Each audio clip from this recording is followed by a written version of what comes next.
Welcome to McPlum, simple solutions served daily.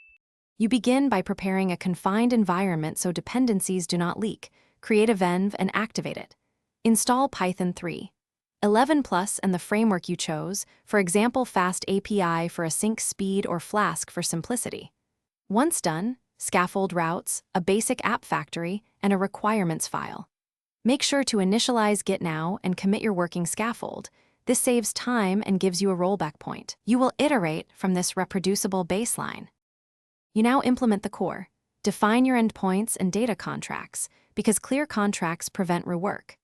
Connect an ORM like SQL Alchemy and create migrations with Alembic so schema changes are versioned.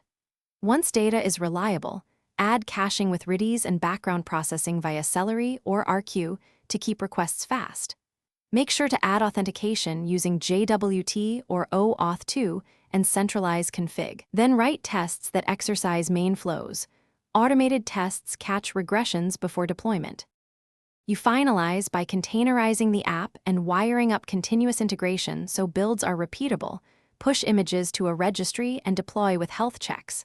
Once live, add structured logging, metrics, and alerts so you know when performance slips. Run load tests and configure graceful shutdowns to avoid losing requests. If something breaks, check the app logs and trace the request path.